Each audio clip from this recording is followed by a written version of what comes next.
fellow who gets to deal with a fair amount of heavy iron, plus you already operate a Columbia 400. Right. What are you doing with a little T-craft? Well, it's my real airplane. The landing gear is in the right configuration, and when I want to have fun, 65 horsepower is all I need. How did you come about this airplane? What's the history? This airplane is a 1939 Taylorcraft. Came out of Arkansas. It had been in Arkansas and North Texas its entire life. Actually, in 1940, it was totaled and completely rebuilt. We've got all the paperwork all the way back to the beginning. And I found it for sale out in Arkansas about 5 years ago. Went out there and picked it up, had one of the best flights of my life coming home with it. A slow flight, I take it. Slow flight, never went above 1,000 feet above the ground and just floated along, had a ball, got to know what flying's all about. Why the T-craft? The T-craft is actually a variation, or morphed from a J3 Cub, and Taylorcraft and Piper worked together. They had a difference of opinion on the airfoil, and the Taylorcraft does have a different airfoil than the J3 Cub. It's a little bit more of a symmetrical airfoil, and thus it's faster. And also, of course, the cabin configuration is different. Taylorcraft always had a unique history. It was considered a faster airplane. It was marketed to a different group, where the J3 was always marketed as a training aircraft. Early on, Taylorcraft decided this should be the executive airplane. So in 1939, there are actually ads with people in business suits climbing in and out of this airplane and doing business aircraft work with it. It was quite unique. The all-black version like this was, they actually prepared two for the 1939 Chicago World's Air Fair. And so this does have some historical significance. It's not one of those airplanes, but it was painted to replicate one of those airplanes. It's a joy to fly. It's a Stradivarius violin. It's just, it flies the way an airplane should fly. I have no electronics in it. You hand prop it. I use a handheld radio when I have to talk to the tower. But it's just an absolute delight. And I'm at an airport 7 days a week. I horse airplanes around for a living. I fly a fairly go-fast airplane to get from point A to point B. But usually we're so busy going from point A to point B, we forget the joys of flying.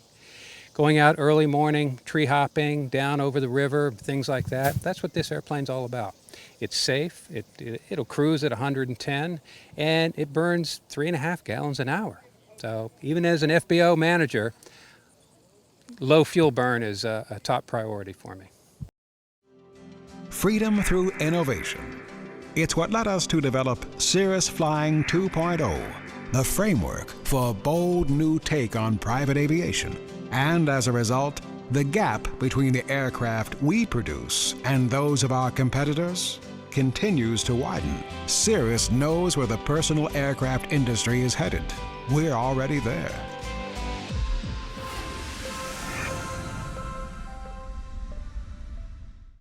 What advice would you give to somebody who's looking at something like a T-craft, especially for those that are looking at a good, solid, classic airframe, may not be that enamored of conventional gear configuration and so forth?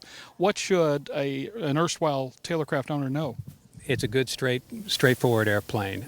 There's a lot of support for it. Univair still has lots of parts. They're manufacturing parts for it.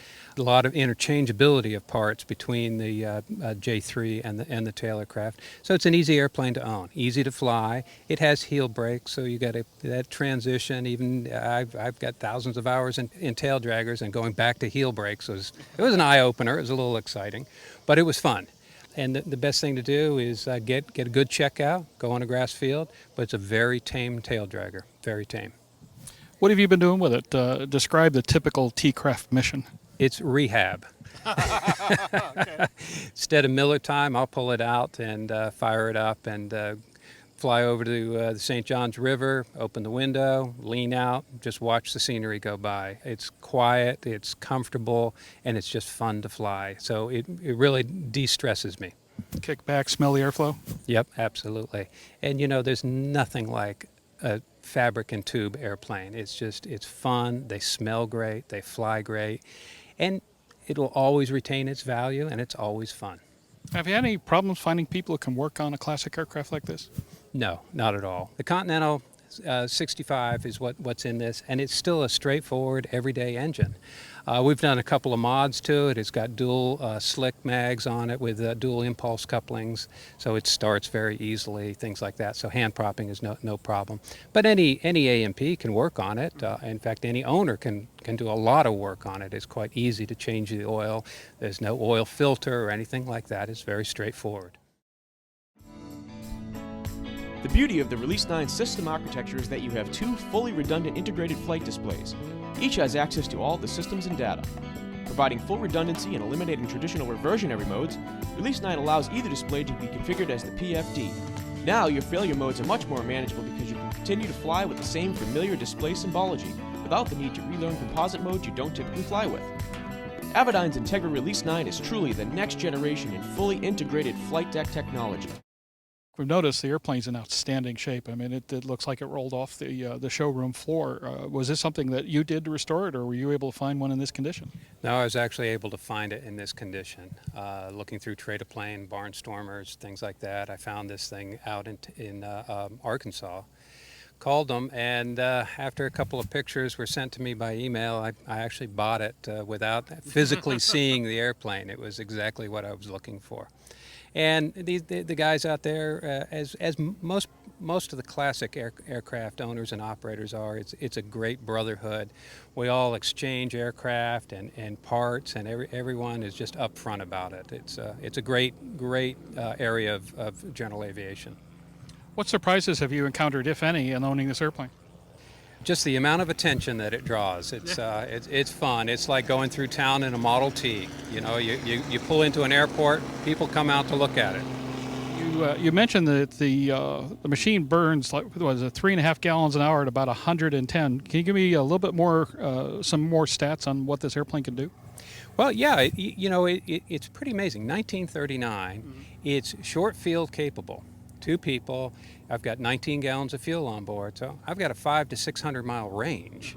And 110 is an easy cruise. It'll actually, if you push it forward, you'll see about 115 to 118. You're up in the top of the yellow there.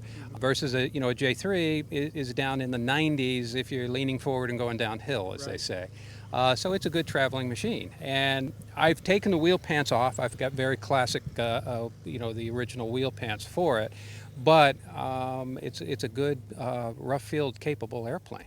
It's 1939. Things have not changed very much.